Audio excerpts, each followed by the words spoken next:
nombre es Paloma Domingo, soy técnica autonómica de Cruz Roja Juventud Comunidad de Madrid.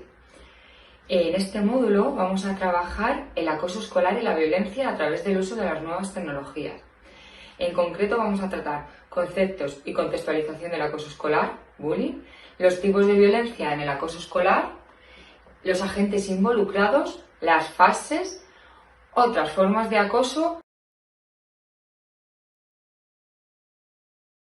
El acoso escolar, lo que se denomina también bullying, debe ser entendido como un fenómeno escolar, no tanto porque se genere en la propia escuela, sino porque está en el escenario donde acontece. Y la comunidad educativa es la que padece de las consecuencias. Se define como una conducta de persecución y agresión física, psicológica o moral que realiza un alumno o alumna o grupo de alumnos o alumnas sobre otro, con desequilibrio de poder y de manera reiterada. El concepto de violencia escolar. La violencia escolar es cualquier tipo de violencia que se da en contextos escolares. Puede ir dirigida hacia alumnado, profesorado, etc. Estos tienen lugar en instalaciones escolares, aula, patio, baños, en los alrededores también del centro y en las actividades extraescolares. Es importante no confundir el acoso escolar con conflictos que se producen comúnmente entre el alumnado, especialmente a lo largo de la etapa de la adolescencia y preadolescencia. Dicho fenómeno tiene características propias que es necesario identificar para destacar si la situación de violencia en la escuela es solo un hecho aislado o es acoso. Las diferencias que hay. En el acoso escolar, los actos de violencia siempre van dirigidos hacia una sola persona. En la violencia escolar, los actos de violencia van dirigidos hacia varias personas. En el acoso escolar, las agresiones son de un periodo de tiempo prolongado y, sin embargo, en la violencia escolar, las agresiones duran poco tiempo. Luego, por otro lado, en el acoso escolar se da entre pares y, sin embargo, en la violencia escolar puede darse de estudiantes docentes, de docentes a estudiantes, etc.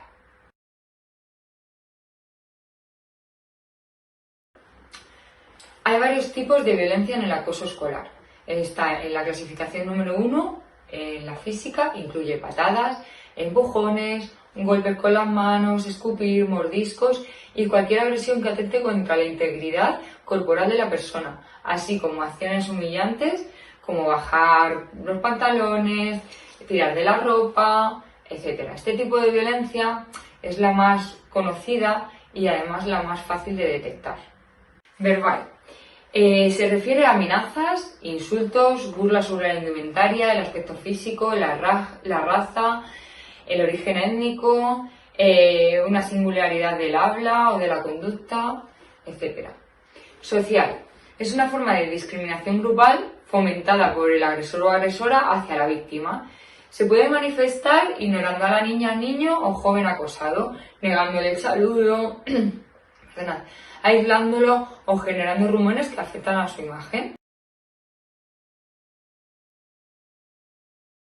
Físico directo, toda acción u omisión intencional que causa un daño corporal.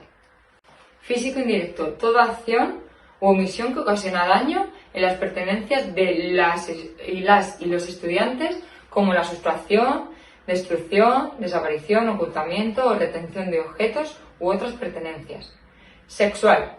Toda acción u omisión que amenaza, pone en riesgo o lesiona la libertad, seguridad, integridad y desarrollo psicosexual de las y los estudiantes, como miradas o palabras lascivas, hostigamiento, prácticas sexuales no voluntarias, acoso, violación o el uso denigrante de la imagen del estudiante.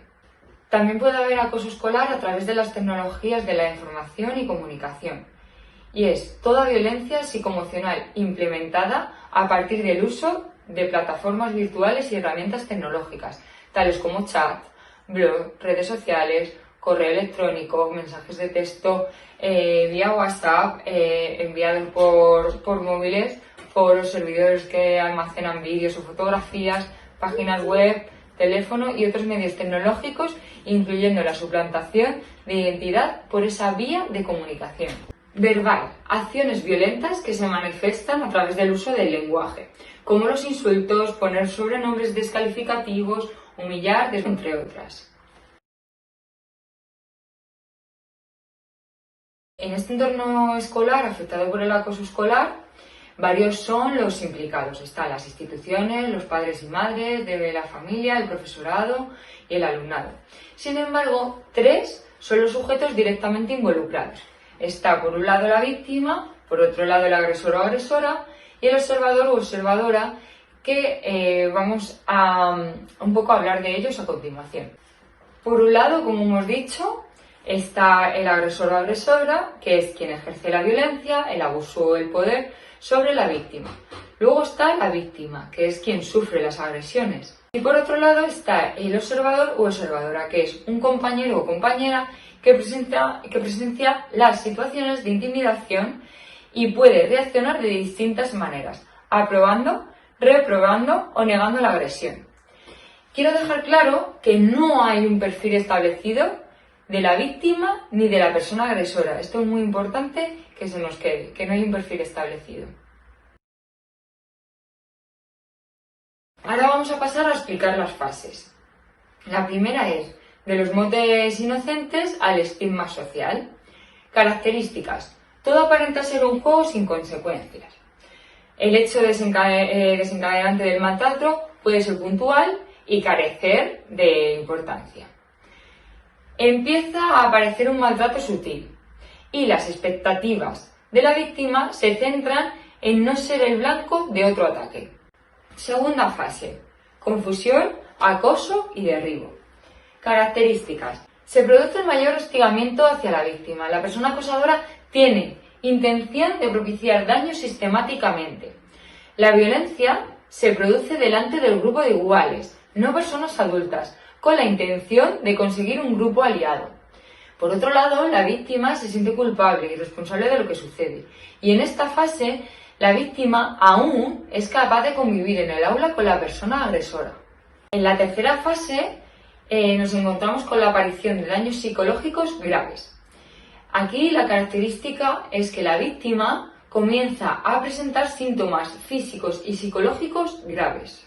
La cuarta fase es el desenlace final del proceso. Características. La víctima explota frente a la impotencia de seguir soportando la situación. Puede hacerlo de diversas formas, enfrentándose a la persona agresora, autoinfligiéndose daño o suicidio. Las causas del ciberbullying son uso temprano de las nuevas tecnologías, por otro lado, falta de pautas educativas acerca del manejo y los riesgos, que os lanzo esta pregunta para que la penséis y la reflexionéis y si queréis debatir entre vosotros y vosotras. ¿Son malas o son buenas las nuevas tecnologías y las redes sociales?